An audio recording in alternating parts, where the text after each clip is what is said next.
Assalamu alaikum. Bonjour tout le monde. Cette vidéo est la suite d'une vidéo intitulée Arithmétique 1. Dans cette vidéo-là, on a défini la division euclidienne. Bien sûr, en se donnant deux entiers naturels A et B, on peut trouver un couple Q et R tel que A égale B fois Q plus R, avec R comprise entre 0 et B, strictement.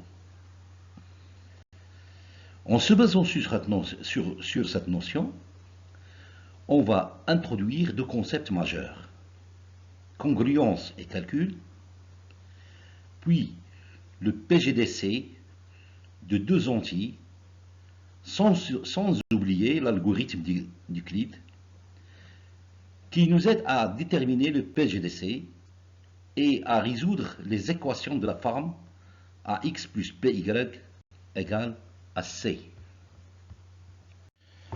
Avant de continuer,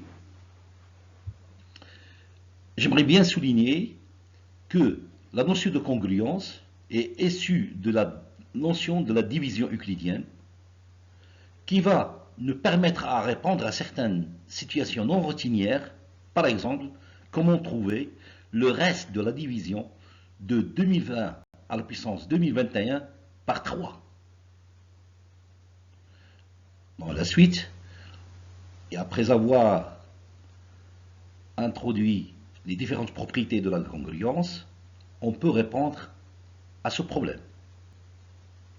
Et avant de lire ensemble la définition, j'aimerais bien que vous vous rappelez comment on a défini l'abscisse curviligne d'un point du cercle trigonométrique et les habiletés de calcul que vous avez acquis, qui va vous aider à comprendre la suite. Bon, comment on va définir la congruence dans Z? Définition: si on prend deux entiers et un entier naturel non nul, et c'est important, il faut souligner non nul, on dit que A est congru à B modulo n si A et B ont le même reste dans la division euclidienne par n. C'est d'une part. D'autre part, il revient au même de dire qu'il existe un entier relatif K tel que B égale à A plus Kn, où B moins A est un multiple de n, où n est un diviseur de B moins A. Pour avoir l'égalité B égale A plus Kn, à partir de la première partie de la définition, juste il faut écrire A égale à Q fois n plus R, et B égale à Q1 n plus R, et après des calculs, on trouvera que B moins A n'est autre que Kn. Maintenant, on va passer au côté notation.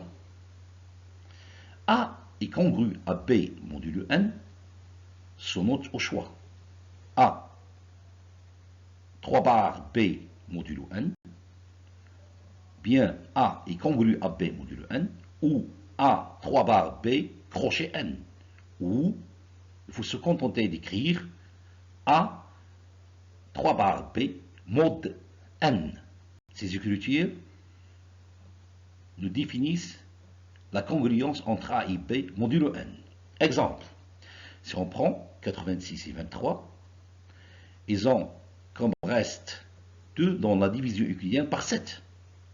Par suite, on peut dire que 86 est congru à 23 modulo 7. Ou juste faire la différence entre 86 moins 23 et vous allez voir que c'est un multiple de 7.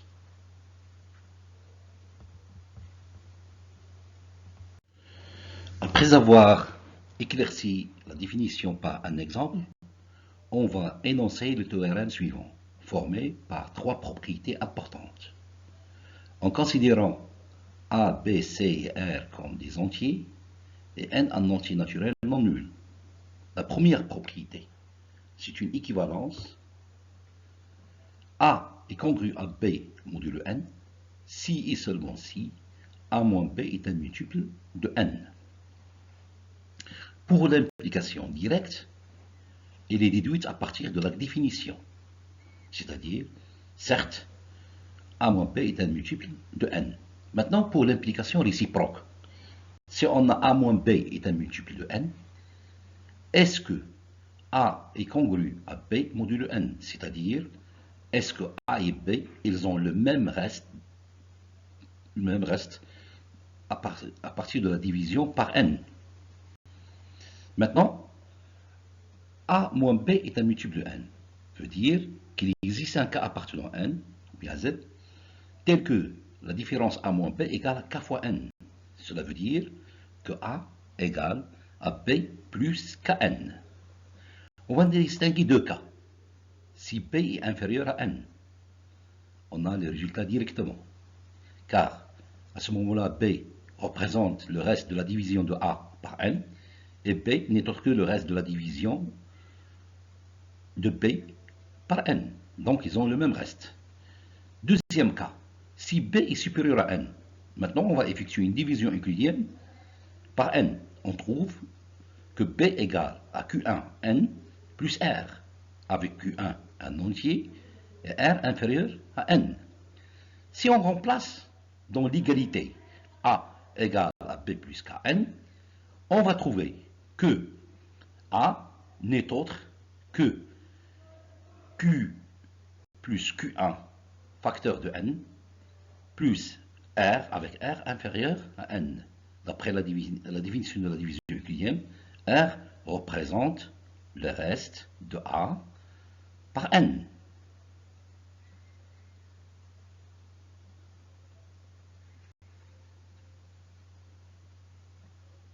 De même, et comme R est le reste de B par n, ils ont le même reste. Par suite, A est congru à B modulo n. Maintenant, la deuxième propriété. Si A est congru à R modulo n, et R est comprise entre 0 et n, alors R est le reste de la division de A par n. Ce qu'on a montré tout à l'heure nous montre cette deuxième propriété. Maintenant, si A est congru à B modulo n et B est congru à C modulo n, alors A est congru à C modulo n. En quelque sorte, c'est une transitivité de la congruence. Maintenant, on part de la donnée que A est congru à B et n, modulo n, et B est congru à C modulo n. Et on va interpréter ça. On va dire que la différence B moins A est un multiple de n, et B moins C est un multiple de n.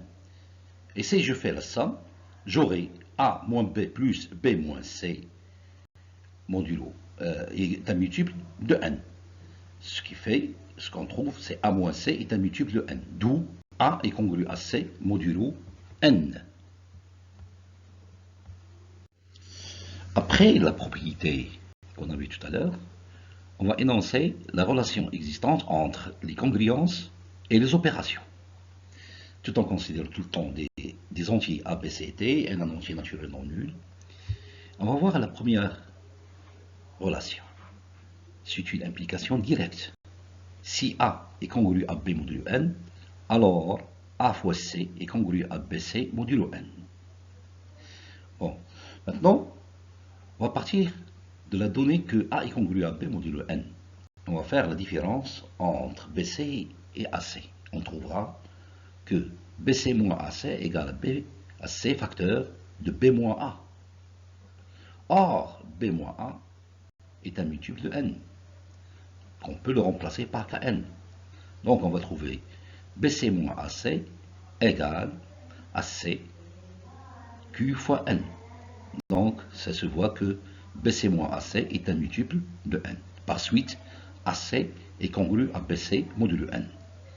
Pour les gens qui se demandent pour l'application réciproque, on aura besoin de certaines conditions qu'on va les voir quand on définit le PGDC et les nombres premiers. Maintenant, on va passer à la deuxième propriété. Si on a A est congru à B modulo n et C est congru à D modulo n, alors la somme A plus C est congrue à B plus D modulo n. De même pour la différence et de même pour le produit. Bon, pour la somme, juste il faut faire la différence entre P plus D moins A plus C et joindre entre parenthèses le B et le A et le D moins C, et on va trouver que c'est un multiple de n. De même pour la différence. Maintenant pour le produit, AC est congru à BD. Pour ce produit-là, il faut ajouter et retrancher un membre afin de faire apparaître le B moins A. Par exemple, on a AC, de quoi on a besoin? On a besoin de BC. Une fois qu'on fait la différence BD moins AC, il faut faire apparaître le B, c'est-à-dire qu'on va faire moins BC plus BC. Et après, avec les mêmes manœuvres, on trouvera que BD moins AC est un multiple de n. Maintenant, pour la troisième propriété qui est importante, c'est on a A est congru à P modulo n. Alors pour tout entier naturel P, on a bel et bien que A à la puissance P est congru à B à la puissance P modulo n. Pour cette raison-là, c'est une implication qui est directe. Et pour l'avoir, si on suppose qu'on a A est congru à B modulo n, est-ce que B à la puissance P moins A à la puissance P est un multiple de n? Pour cette raison, il faut utiliser l'identité remarquable, généralisée, c'est-à-dire A à la puissance P moins B à la puissance P, n'est autre que A, entre parenthèses A moins B, facteur de A à la puissance P moins 1, plus A à la puissance P moins 2 fois B, plus A à la puissance B moins 3 B carré, plus 3 points, jusqu'à trouver B à la puissance P moins 1. Donc si on utilise cette identité remarquable, on voit clair que B à la puissance P moins A à la puissance P est un multiple de n. Pour appliquer les propriétés citées précédemment, je vous propose l'exercice 4, mais je vous conseille d'arrêter la vidéo et de faire une petite recherche. Comme ça, vous allez voir les différentes pistes que vous avez entamées. J'espère que vous avez bien trouvé la solution. Sinon, on peut profiter du corrigé suivant. Soit R le reste de la division partage des nombres 100 à la puissance 1000. Alors, on peut écrire que 100 à la puissance 1000 est congru à R modulo 13. Et comme 100 est congru à 9 modulo 13, c'est-à-dire 100 au carré est congru à 81 modulo 13, on applique la propriété de la puissance. Or, 81 est congru à 3 modulo 13. Pourquoi? Parce que 81 moins 3, c'est 78, qui n'est autre qu'un multiple de 13. De même, 100 au carré égale à 3 modulo 13. On va noter cette propriété par 2 étoiles. De première étoile et 2 étoiles, on a 100 au cube égale et congru à 27 modulo 13. Comment on a appliqué le produit? D'où 100 au cube est congru à 1 modulo 13, parce que 27 n'est autre que 26 plus 1. Par suite, 10 à la puissance 3 fois 333 est congru à 1 modulo 13, c'est-à-dire que 100 à la puissance 999 est congru à 1 modulo 13. On va noter 3 étoiles. En utilisant 3 étoiles et 3 étoiles, on n'obtient que 100 à la puissance 1000 est congru à 9 modulo 13, en utilisant la multiplication et la congruence. D'où le reste de la division par 13 des nombres 100 à la puissance 1000 n'est autre que 9.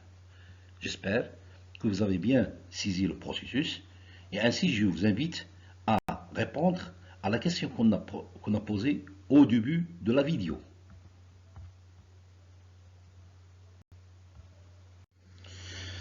Pour appliquer les propriétés précédentes, on va les utiliser pour résoudre certaines équations, mais tout en utilisant la notion de congruence. Maintenant, si on se donne un n entier naturel, non nul, bien sûr, et A et Bx, 3 entiers relatifs, et on veut résoudre la congruence Ax plus B est congru à 0 modulo n d'un connu x. On va apprendre à faire passer A et B de l'autre côté, quand cela est possible. On va voir que la multiplication est beaucoup plus délicate à gérer que l'addition. Commençons par résoudre l'équation de la forme x plus a est congru à 0 modulo n, soit n un entier naturel non nul, ax deux entiers relatifs. Si x plus a est congru à 0 modulo n, on a x plus a moins a est congru à 0 moins a modulo n, d'après la propriété. ou encore x est congru à moins a modulo n, qu'on peut l'interpréter autrement, x plus a est un multiple de n, ou bien x plus a égale à k fois n, avec k un entier. Maintenant, si x est congru à moins a modulo n, on va ajouter a dans chaque côté d'après la propriété précédente. Donc x plus a est congru à moins a modulo n, et donc x plus a est congru à 0 modulo n. En résumé, x plus a est congru à 0 modulo n, équivalent de dire que x est congru à moins a modulo n. Comme on a dit tout à l'heure, la multiplication est difficile à gérer si on le compare à l'addition. Mais commençons.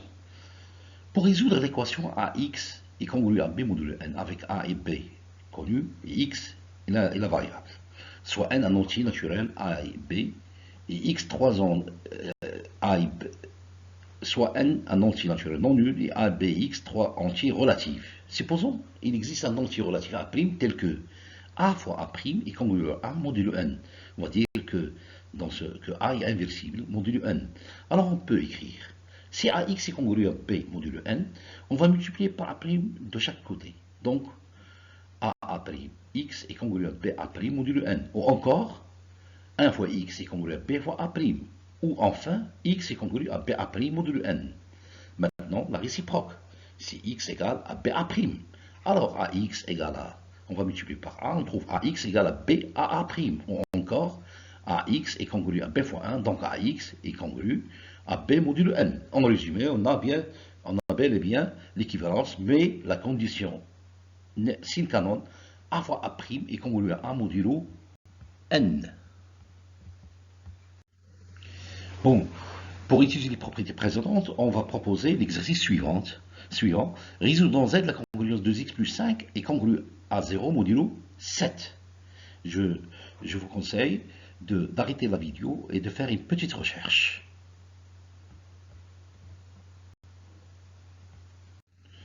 On est de retour. J'espère bien que vous avez bien appliqué les propriétés pour avoir la solution. Sinon, on va proposer le corrigé 5, soit x un entier relatif. On a 2x plus 5 est congru à 0 modulo 7, équivalent. On va retrancher le 5 de chaque côté, d'après les propriétés précédentes.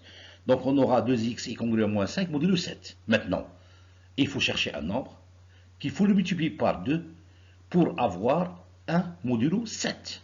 Donc, ce nombre-là n'est autre que le 4. On voit bien, on remarque que 2 fois 4 c'est 8, et 8 c'est 1 plus 7.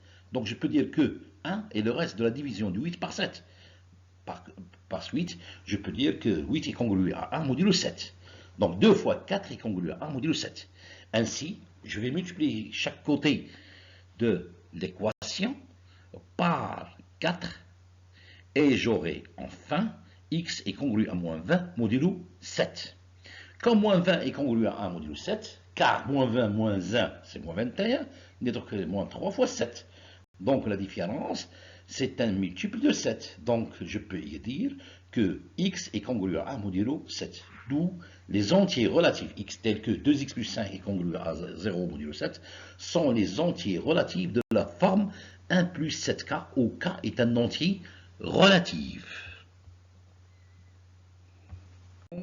Maintenant, on va proposer l'exercice 6. Mais comme d'habitude, il faut arrêter la vidéo et faire une petite recherche. Juste une remarque, vous voyez le 6, c'est un nombre qui a des diviseurs. Mais le 7, il n'a pas de diviseur. Ça, il va jouer un rôle primordial dans la résolution de l'équation. J'espère que vous avez trouvé la solution, mais sinon, on va voir le corrigé 6. Supposons qu'il existe un entier relatif x tel que 2x est congru à 1 modulo 6. Alors, il existe un entier relatif k tel que 2x égale 1 plus 6k.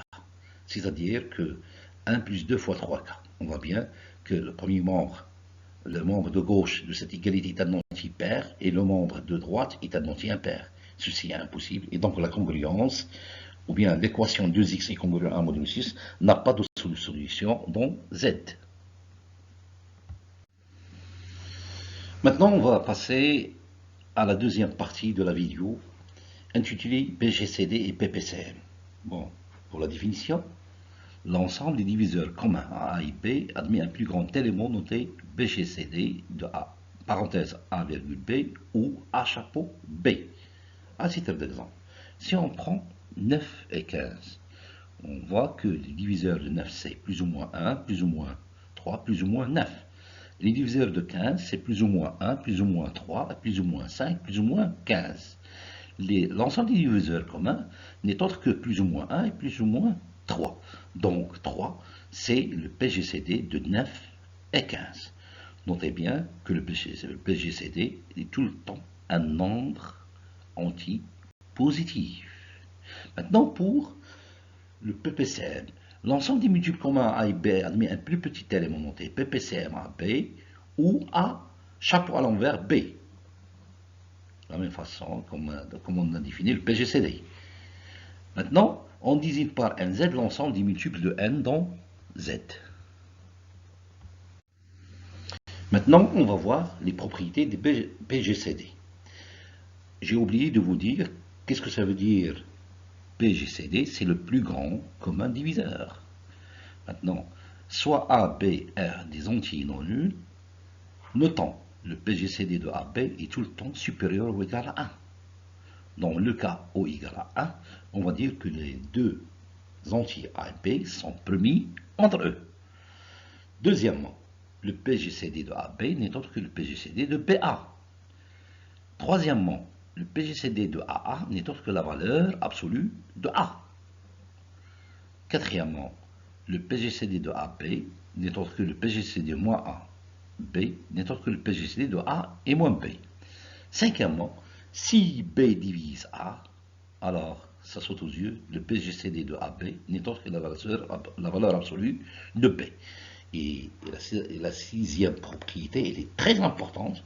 Si A égale à BQ plus R, alors le PGCD de AB n'est autre que le PGCD de B et R.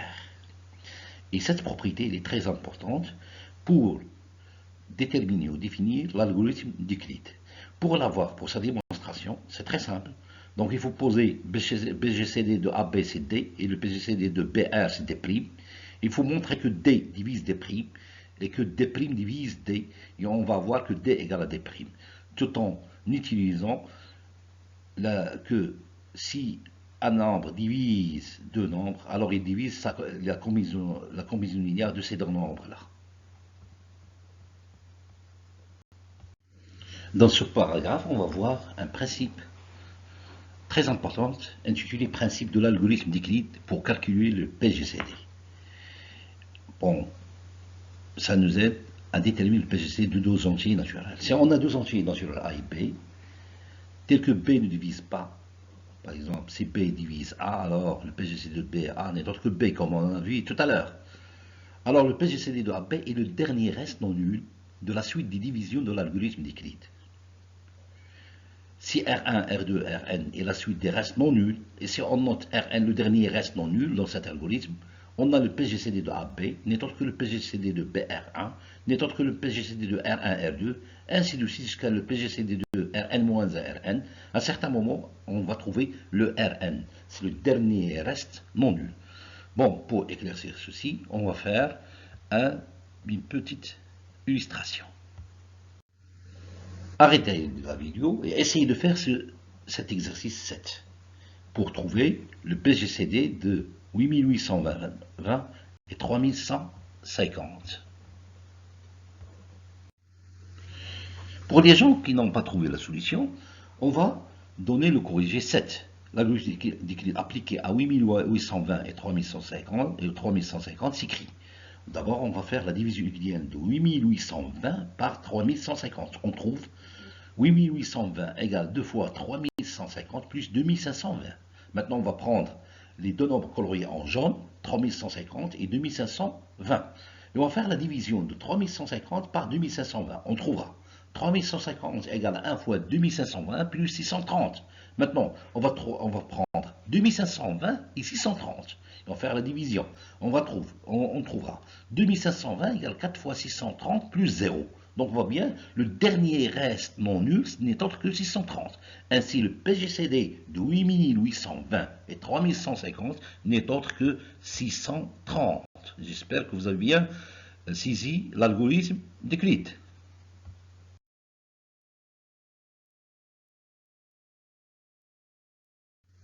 Pour la fixation de l'algorithme, du principe de l'algorithme d'Euclide, on va proposer l'exercice 8. Vous procédez de la même façon. OK?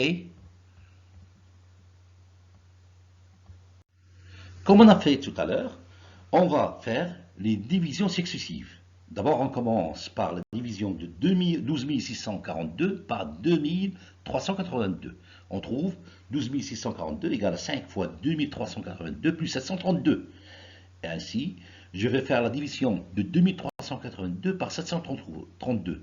On trouvera l'égalité, la deuxième égalité. 2382 égale à 3 fois 732 plus 186. Maintenant, on va prendre 732 et 186. Et on va faire la division euclidienne. On trouvera 732 égale à 3 fois 186 plus 174. Maintenant, on va prendre 186 et 174. On trouvera 186 égale à 1 fois 174 plus 12. Maintenant, on va prendre 174 et 12. Ça nous donne 174 égale à 14 fois 12 plus 6. Et maintenant, on va prendre 12 et 6. Donc, 12 égale à 2 fois 6 plus 0. Le dernier reste n'est autre que 6. Ainsi, je peux dire que le PGCD de 12 642, 2342 n'est autre que 6. Maintenant, pour la deuxième question. Quels sont les diviseurs communs de 12 642 et de 3382? Ce sont les diviseurs de leur PGCD, à savoir 6. Les diviseurs communs à 12 642 et 2382 qui sont antinaturels sont 1, 2, 3, 6 dans N, mais si je cherche des diviseurs en Z, ça sera plus ou moins 1, plus ou moins 2, plus ou moins 3, plus ou moins